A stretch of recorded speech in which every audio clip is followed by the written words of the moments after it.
must constantly look at things in a different way.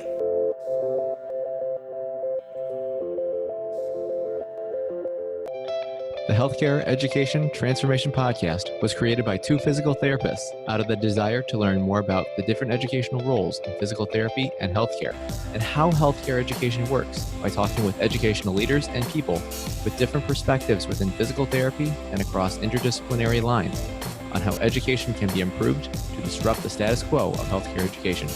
This is our journey, and thanks for listening. Are you a third-year physical therapy student that excels on tests when you have study guides, checklists, and deadlines?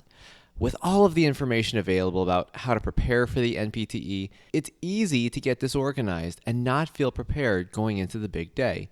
NPTE Prep Success is an online course that provides PT students easy-to-use study guides and step-by-step guidance through the NPTE preparation.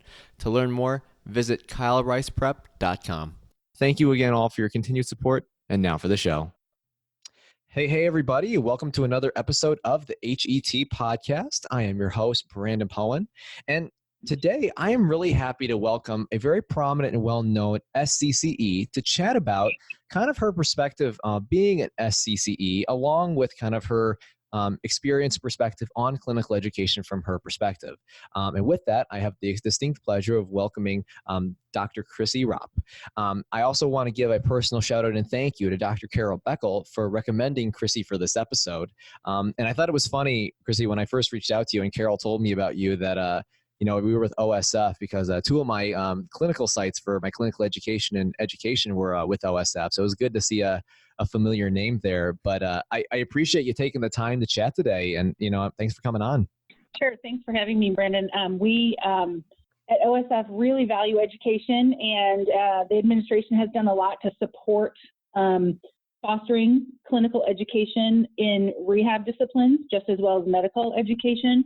And have us not be seen as kind of a tag along and develop our curriculum and our program in its own right.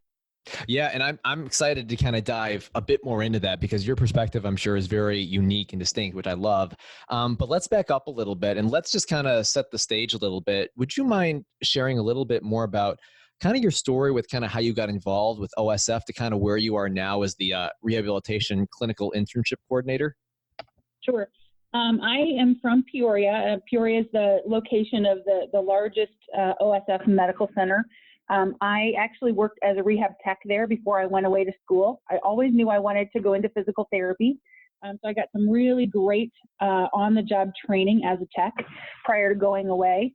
When I went to college in the late 80s, it was extremely competitive, and there were not as many programs as there are now. So I didn't get into any programs that were really close or commutable. So of the programs that I went into, I decided to take the big leap, and I went to school in Los Angeles, which was really interesting for me because it's in a very different healthcare environment on the coast than it is in the Midwest. So that was eye-opening and really educational for me. I also, though, had signed a pre-employment contract with OSF. So at the time, I came back and committed to work there for 2 years. And I always thought Peoria was a small town, so I was really planning to fly the coop and go back to a big city. But something happened, and 25 years later, I am still in the Peoria area working for OSF. So we recently went through a reorganization within rehab, and we report up through a rehab chain of command. So we don't report to the entities at each facility. We report through a rehab structure, and then we have a senior vice president who is a PT who sits at the table of the board with all of those facility presidents. So rehab has a really strong presence within the OSF network, and I really like that autonomy that provides our therapists. And Chrissy, I kind of want to, because we haven't really actually had someone from the position of an SCCE really on at this time yet to kind of get their perspective on education and clinical education. So let's start at the beginning, because I think we got to get an understanding of kind of what SCCEs have to do. So would you mind kind of sharing a little bit about what you specifically have to do for this position, just to kind of give some context? Sure. So there are no formal requirements to be a site coordinator. Basically, you have to have a heart rate and be breathing. There's also no formal training. That has changed a little bit. There's some collaborative programming that happens at the Education Leadership Conference each year on new site coordinator training. So experienced site coordinators, such as myself, present content and act as a resource for developing programs. Some SCCEs don't have any administrative support, so they actually do their role in addition to full-time patient care and or full-time mentoring. So that might look like a clinician, has a passion for education, and they essentially do this role on the side. So the site coordinator ideally coordinates the clinical rotation. So you want to make sure you know capacity issues at your clinics, how many students can you have, who has strengths in mentoring students, who needs guidance to do that. There are a lot of administrative duties, validating the requirements as far as vaccinations and CPR, those kind of things. There is a lot of communication that goes out. Students are very anxious before they come to their rotations. They want to know everything. And just like we always learned in class, it depends is the number one answer in PT. So, we set up a rotation sometimes a year in advance, and a lot can happen with staffing in a year. So there's a lot of juggling. It's very dynamic. We have to reschedule rotations. Employees become pregnant, or perhaps they're getting married during the rotation. So I will change the CI assignment so that, I don't want to put the extra stresses and work of having a student, which it is extra work and extra stress because we're very engaged in education and we want the students to have a great experience. But I don't want to put that extra work on somebody, during a really important time of their life, like when they're getting married or just coming back from maternity leave or something like that. So it's a very dynamic process. There's a lot of mentoring with the staff, trying to get them to remember what it was like to be a new grad and realize that they didn't always have this 15 years of experience and this 15 years of practice knowledge. And sometimes just mediating the discussions and making sure people are hearing each other correctly, connecting students with resources of their schools. Students tend to find their schools as a punitive resource. Please don't contact my school. But the schools are really there to support the students, and they're also there to support the clinical instructors. So really working as basically the clinical DCE. So I'm the clinical side. In academic programs, it's called the DCE, the Director of Clinical Education, and then on the clinical side, it's the Site Coordinator of Clinical Education. Wow. I mean, it just seems like there's so many things going on within that. And I'm curious how you kind of juggle it all. But, given all those duties, what about, this position do you find is the most difficult? Like, what are the most challenging avenues of this job that you usually have to encounter? Right. So there's a lot of variety in the job, and just the forms. March 1st is when we get our requests for clinical rotations for the following year. So again, we're planning in the future, and all we can do is kind of give our best guess. But every form that we get from the schools is different. There have been some efforts to get coordinated forms so that there's less variety, but each school still tends to tweak the forms to meet their needs. So in essence, it really is just a different form for every school. Time is a big aspect. Clinicians need support from me. The students need support from me. It kind of has turned into a 7-day-a-week job, and I have a hard time personally, not meeting that 7-day need.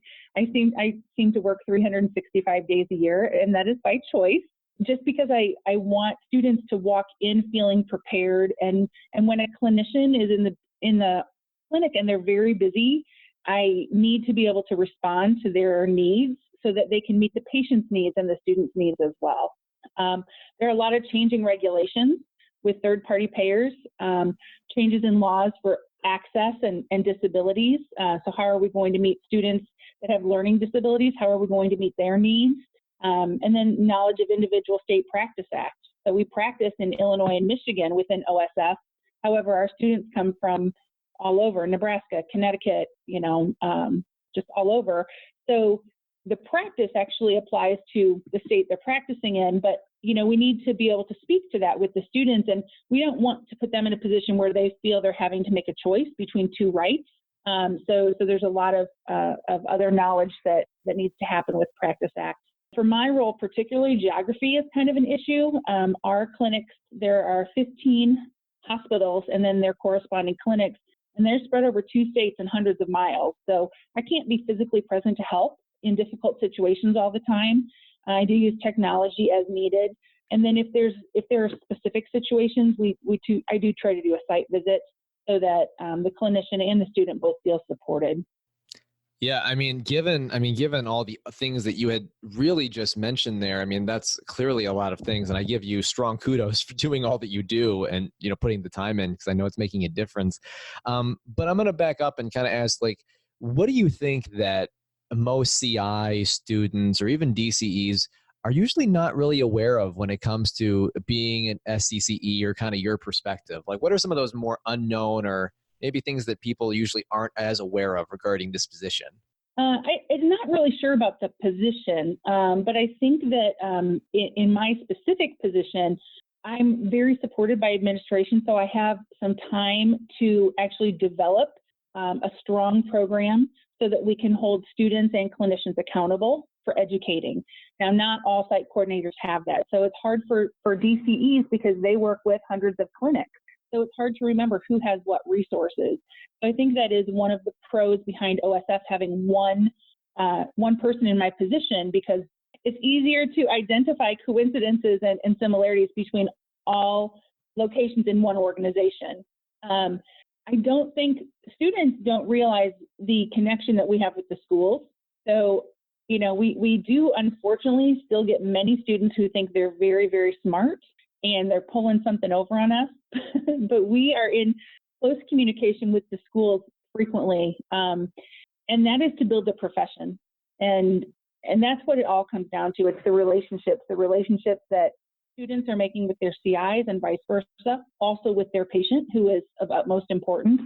And then the school support and the clinic administration support to create an environment where we can build that knowledge and create a strong foundation for the future of our profession.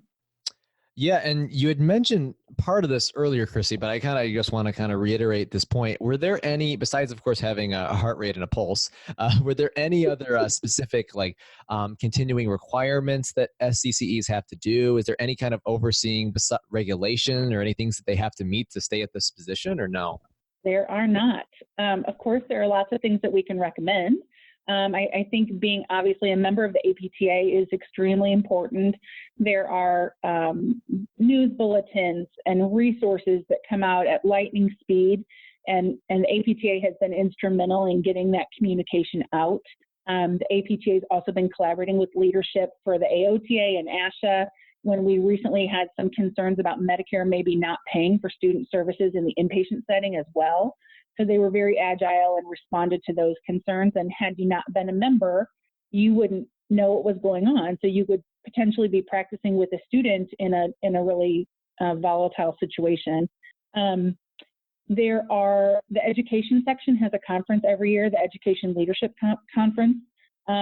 It's held in October, and I've been going for probably 10 or 15 years, and it is a really great conference. It started really from the academic perspective, but they have been really trying to grow the clinical perspective for the last probably 5 years, such to the point that there are academic programs that are sponsoring clinicians to come, like helping pay their way. There are, I believe, 40 scholarships that are awarded by ACAPT and the APTE so that more clinicians go. And it's really great to build relationships with the academic partners.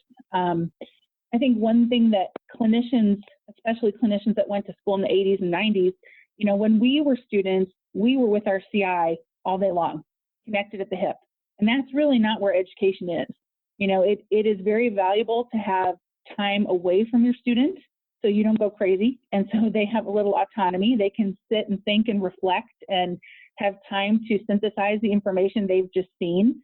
It is great for them to go with a case manager or with an occupational therapist or a nurse, to just see healthcare being delivered as well as physical therapy or, their PTA curriculum.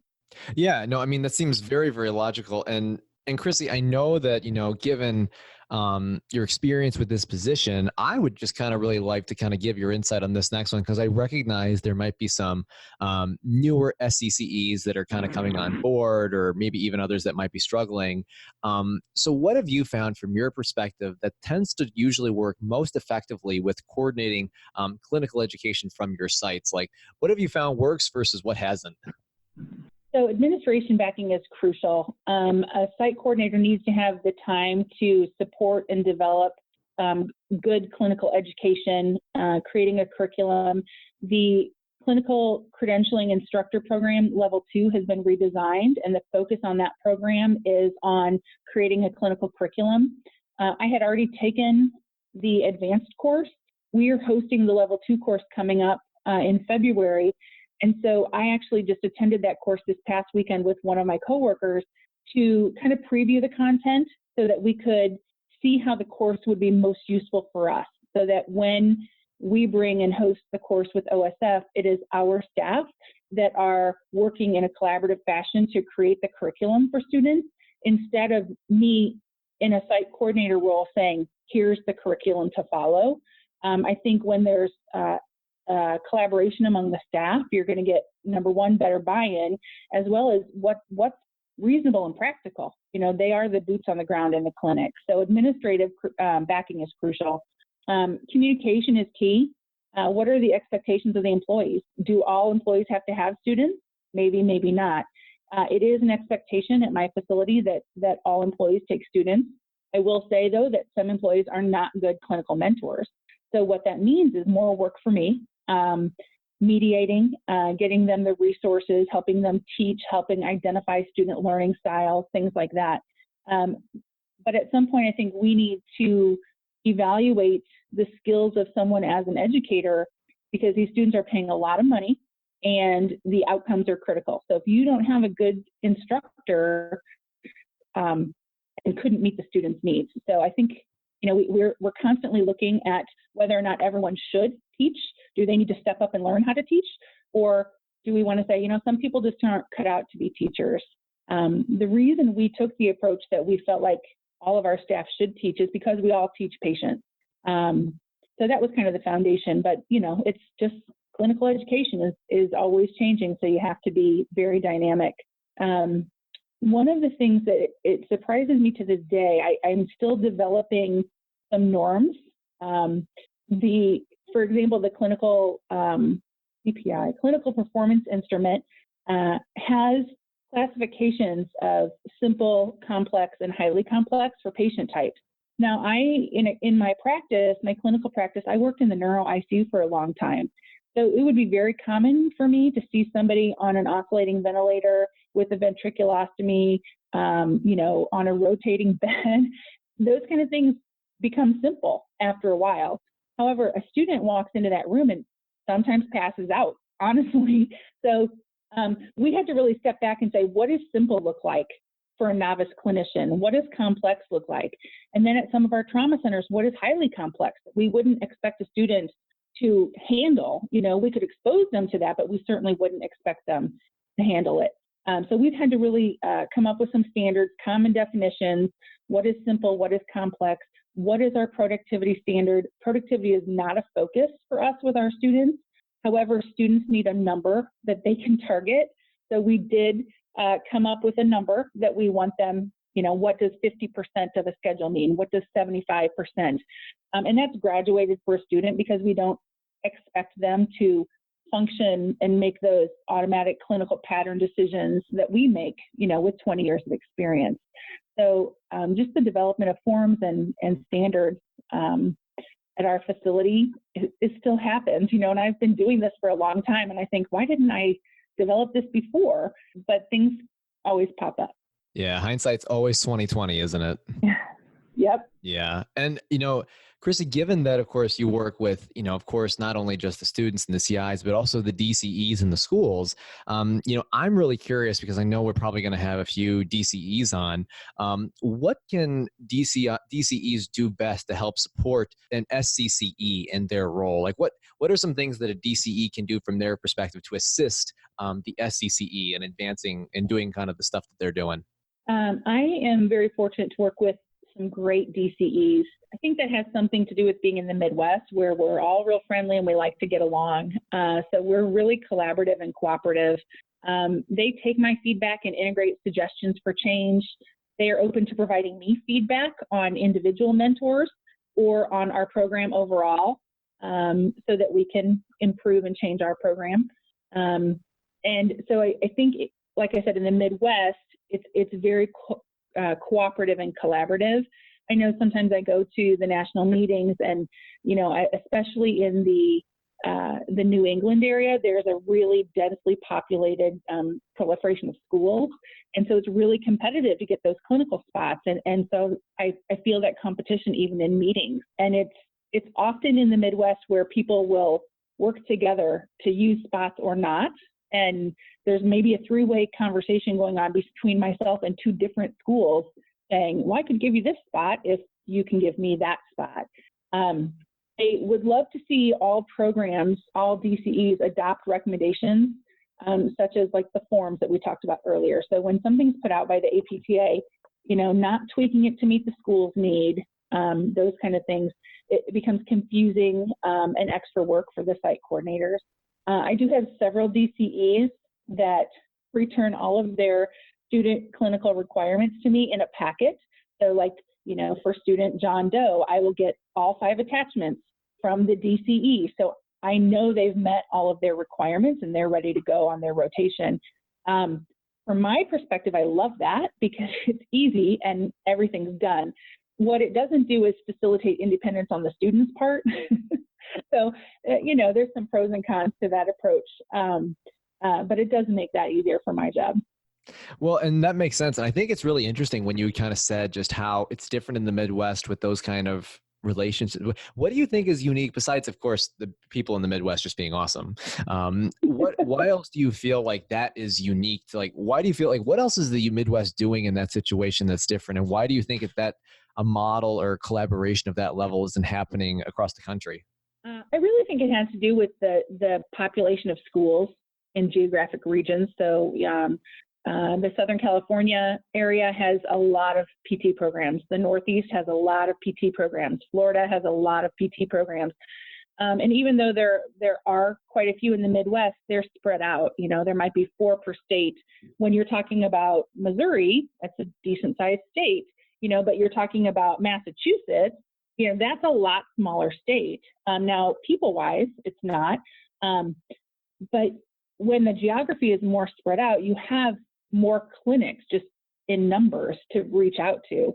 And then, like you said, the Midwest is awesome. Well, I mean, we're not biased or anything. We're not from the Midwest or anything. So let's just throw our biases out there. You'd mentioned, of course, a little bit earlier, a few things, of course, one of them being having to sometimes set realistic expectations for the CI of the student and kind of navigate that. But what are some of the other bigger concerns that you hear from CIs kind of being in your position? A lot of things. There's some concern about anxiety, student anxiety and student mental health. They have a lot on the line by the time they come to the clinic. And in general, especially PT students are very smart. They're academically inclined, and putting that all together and then talking to people can be, number one, scary. Number two, they're in an environment away from their support. And sometimes they really freak out. So we've had some real crucial instances with our students where, first of all, you just try to be human to them, but you also have to hold an expectation. When you get out into the working world, you're going to be expected to come to work and perform 40 hours a week and leave your problems at home, and deal with the patient in front of you because they are paying a lot for your services.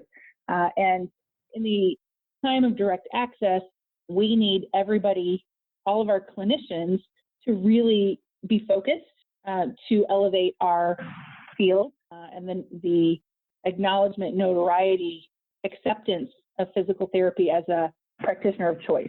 No, I mean, I think that seems really, really logical. And I mean, given that, I mean, because you kind of, I mean, you want to be empathetic, but also realize like, this is the job. This is what's going to happen. And I completely concur. And I think, and I'm going to be a little biased here because I feel like in some ways I was shielded a little bit too much. And I think that kind of did negatively contribute to feeling like getting hit with a bus a little bit later. But so, and I don't know what the right balance is for that. I don't know. You know, it's interesting because we were talking a little bit about forms and staying consistent and organized with that. And, you know, Carol actually had mentioned on her podcast episode that the thing she would like to see changed about healthcare education was a specifically centralized location in which had all the clinical education information that could be easily accessed from one location. What are your thoughts on this? And do you think that this will be a reality in the near future? Well, I hope it will be a reality. I completely agree with this concept. I was actually at a conference this past weekend with Carol, and we were talking about it again. It seems that there should be the potential for this to occur because the APTA has already gone to the centralized application process for both, professional programs as well as residency and fellowship. So there needs to be some kind of coordinated effort and resources put forth by the APTA to manage, because this would really fit in the category of big data. There certainly, though, are requirements that every student is going to have in a clinic: CPR, vaccinations. Maybe we should have a learning style inventory. How does the student learn? A student profile, the syllabus for the actual clinical course they're in. So basically, a unified approach from all schools.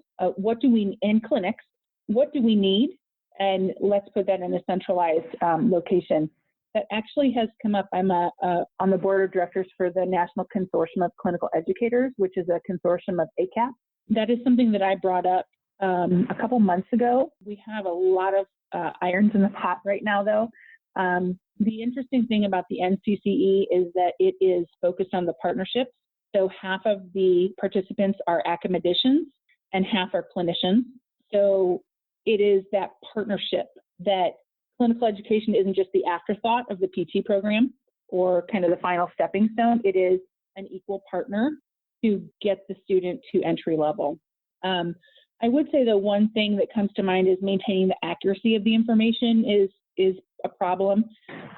Through the CPI, there is a data collection tool called the CSIF, the Site Specific Information Form. But when you're talking about some clinic administrations who don't really support the role of SCCE with dedicated time, that is the very last thing that's going to be on the to-do list, is to update that CSIF annually. So that would just be outdated information. So if it could be easy to do, not take very much time, and be standardized, and site coordinators would have supportive time from their administration, I think that could be done very easily.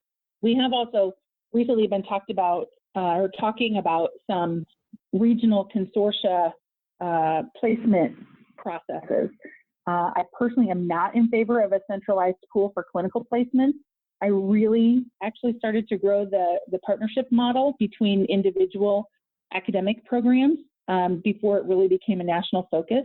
I just find it easier to work with, say, 20 schools closely than 50 schools and not really have a good knowledge base on what they expect from their students. So if we have a centralized pool of clinical placements, we can be taking students from schools that we don't know. Not that those schools are bad, but you just don't have the level of comfort and knowledge of what they expect, what they've been taught, what their approaches are, and it leaves gaps for the real talk conversations that need to happen. So if a student is struggling, it's much more difficult for me to pick up a phone and talk to a DCE when I don't really know them. And are they focused on academics? Are they focused on professionalism? Are they focused on mental health? Are they, have high expectations, low expectations? So therefore, I'm not really in favor of a centralized pool for clinical placements, but for standard repository of clinical information, as well as academic information on programs, I think that would really serve the profession well. Let's talk a little bit more about the students. What What characteristics do you see as the most important for students to demonstrate during a clinical placement? I would say professionalism. And to me, that means timeliness. Do they know what the social norms are in a work environment? I would prefer that a student is interested and engaged in the clinical content, even if it's not their self-identified area of practice preference. So especially coming from acute care as my area of clinical practice preference, so many students come to their acute rotations and they already know they're going to work with peds, or they already know they're going to work in outpatient orthopedics. But what they have to understand is the patient had to go through acute care before they made it to outpatient, before they made it to rehab. And so what's the foundation? How far has the patient progressed? And having that experience and knowledge is really important to the latter rotations, and vice versa. When I did my outpatient orthopedic rotation, I hated it. I don't like orthopedics. I still don't. But it was really valuable for me to validate exercise prescription, biomechanics, all of those things that, guess what, I use in acute care as well. So I really need the students to be interested and engaged. I feel like clinicians, almost even more than teaching students physical therapy, should be teaching them communication and professionalism and resourcefulness. So I'm not going to remember, every bone in the body forever. But if I forget, then what do? I go look it up. I think back to my biomechanic basics, and I can go from there on the foundational principles that I learned a couple of years ago.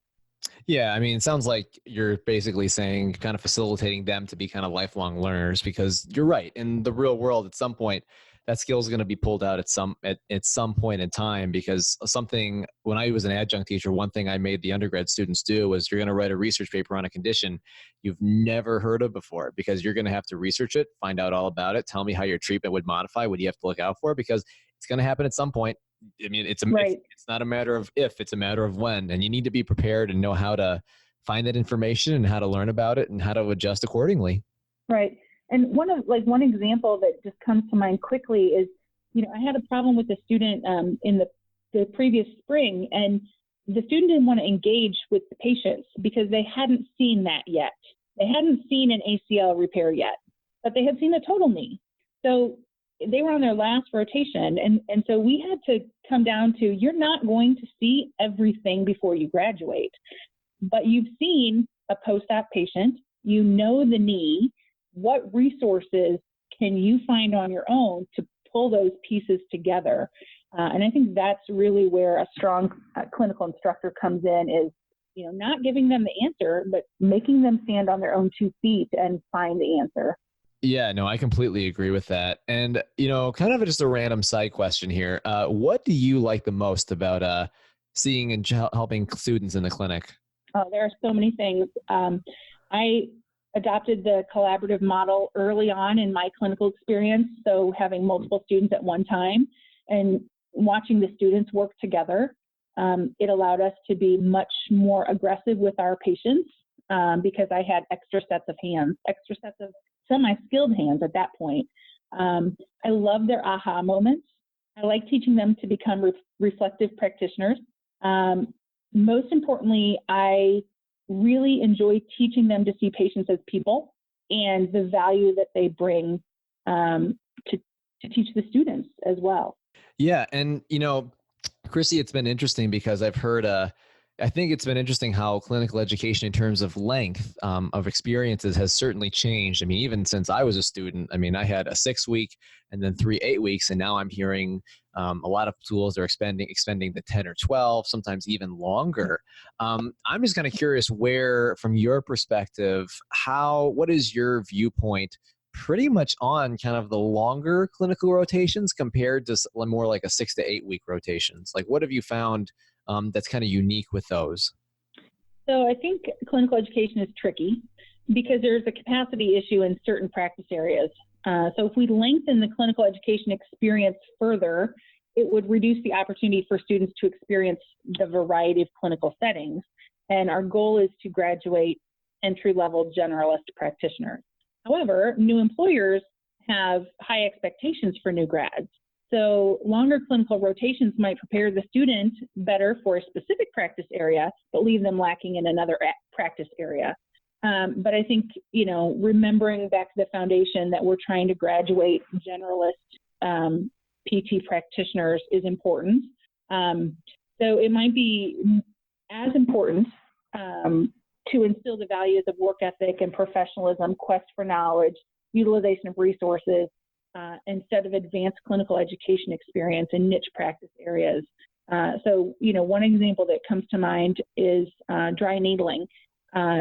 It's being taught in entry-level programs now. If we keep adding content to these programs, they're going to continue to lengthen in time and therefore cost. And student debt is a huge issue for students, which is impacting their anxiety and their mental health. So at what point do we say, this is the end of generalist entry-level practitioner, and something like dry needling, maybe that's advanced, and that is something they're going to have to go through certification for after graduation. There are so many areas that are developing in rehab and in physical therapy that I don't know that it's possible to teach the students everything. So we've done some informal surveying of students and also clinical mentors, and it seems to be that 10 to 12 weeks is kind of the sweet spot. It gives the students long enough in one setting to gain confidence and experience, and then have time to practice in a setting that they're familiar with and with staff that they've gotten to know before we upheaval and send them off to a new site. So through the literature, we know that mass practice is important for skill mastery, and we tend to think of that as one skill, like throwing a ball repeatedly. But clinical education is also skill mastery. So if we give them a supported environment and allow them to practice a similar patient population for a while, they will gain more mastery. I said before that productivity is not the focus of our student program, but we do also need the rotations to be of a sufficient length that the students actually end up being a little bit productive by the end, so that we have a neutral overall cost for our students, because there definitely is a decrease in productivity in the beginning of the rotations when we're onboarding the students and the therapists are doing a lot more teaching and education. So once they've gained some independence and some autonomy where they're safe and appropriate to be independent with the patient, we need enough time to kind of recoup our productivity losses. Chrissy, I know this is a huge question here, and this could probably be a whole separate podcast episode of itself, but I want to kind of just get what your big answer would be. If, what do you see are the biggest glaring issues in clinical education across the country, and how would you recommend optimally addressing them to move forward in the best way we can? So I think the biggest concern right now approaching us is the proliferation of academic programs. There are PT and PTA programs that are developing in the numbers of 10s to 20s each year.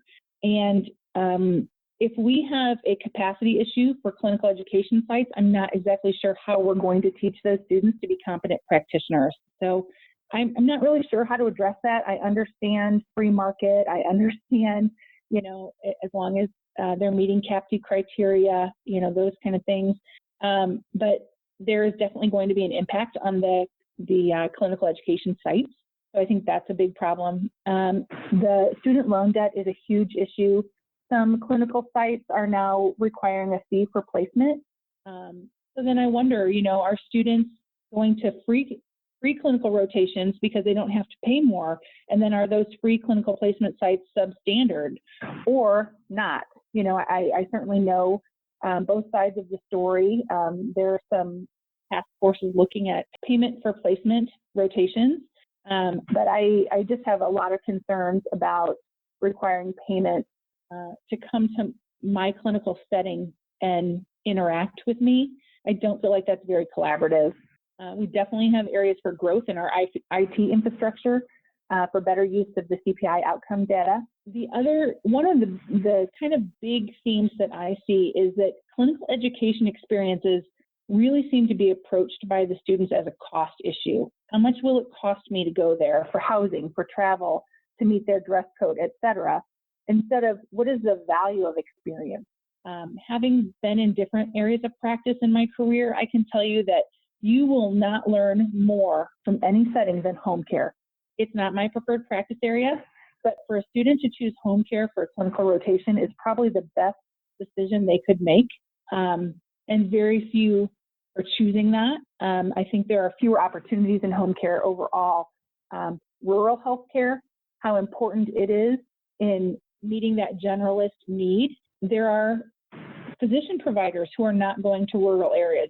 So if PTs go there, can we fill that primary provider gap? Potentially.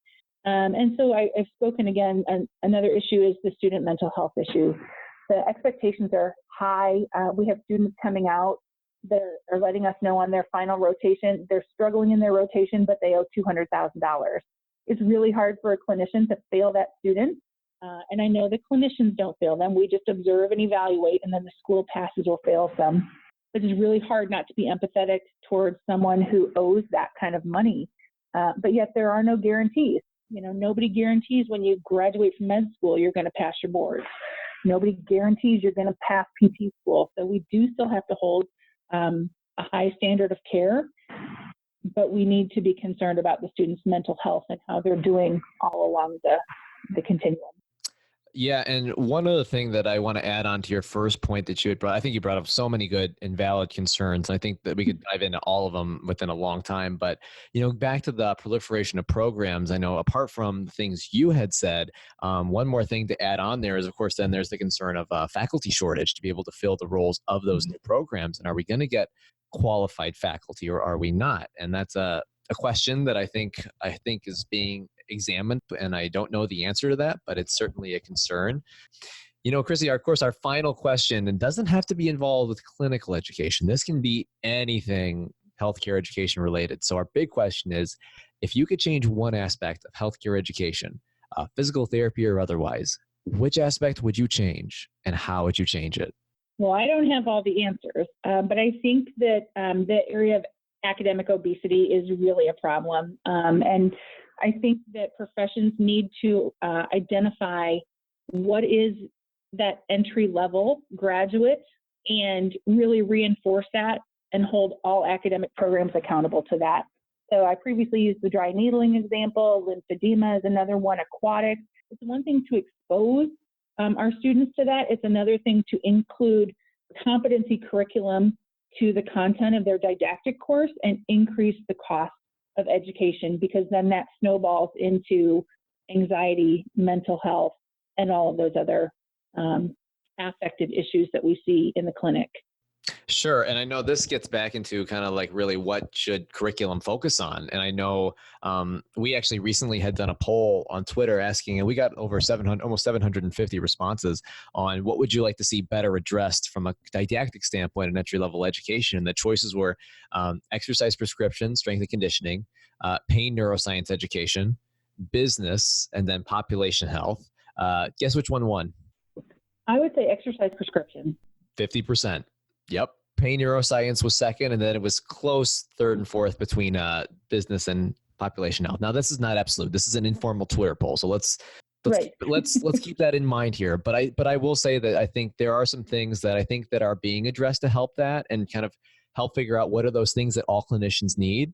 And exercise prescription and those kind of principles seems to be one of the most common things I hear among students and new graduates. It's an area they feel weak in. And it makes sense. I mean, that's something every provider, no matter what setting to some degree, will do. I mean, you're going to have variability in how you apply it. There's different considerations, but we have to know how to prescribe activity.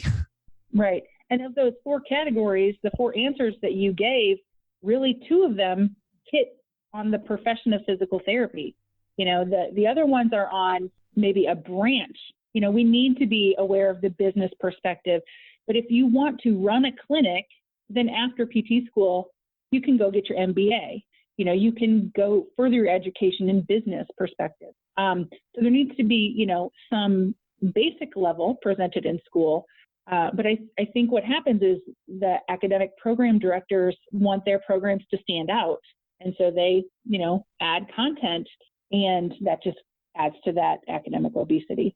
Yeah, no, it's certainly a big topic, and I know there's way more to dive in on that. But, Chrissy, I really appreciate your sharing your perspective on kind of clinical education and your role as an SCCE, because that's definitely been insightful to me, kind of learning from your perspective and kind of seeing that a little bit. But I recognize that some people listening might also have questions or maybe want to learn a little bit more. Where would you recommend that people look online for either more resources, or if they wanted to reach out, should they have a follow-up question?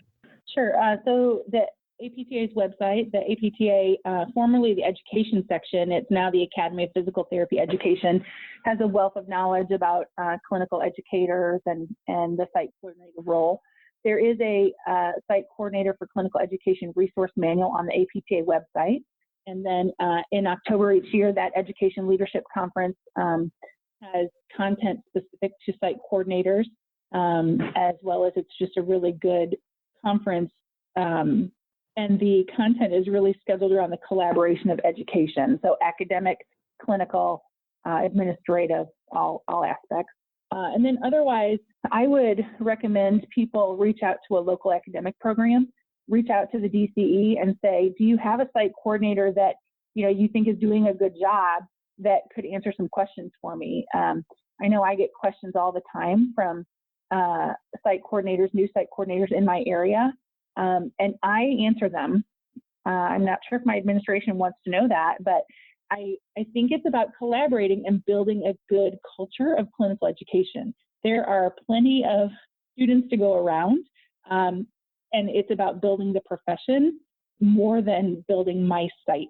No, I completely agree. And I think that's very admirable of you to do that. And Chrissy, thank you so much again for your time and insight. It's been great having you on to learn from you, and looking forward to see you at ELC.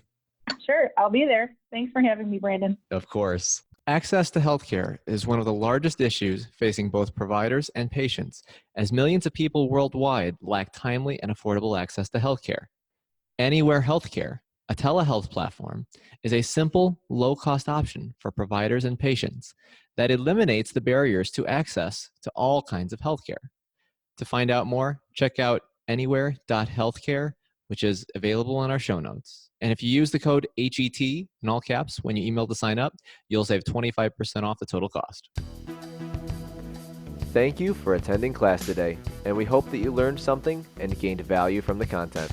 If you'd like to schedule office hours with us, feel free to add us on Twitter at HET Podcast, on Instagram, HET Podcast, on Facebook, the Healthcare Education Transformation Podcast, and the homepage, healthcareeducationtransformationpodcast.com. And for those of you following along in the syllabus, extra credit can be obtained by liking us, sharing us, and leaving a review. Let's continue our journey up Mount Educational Success as lifelong learners.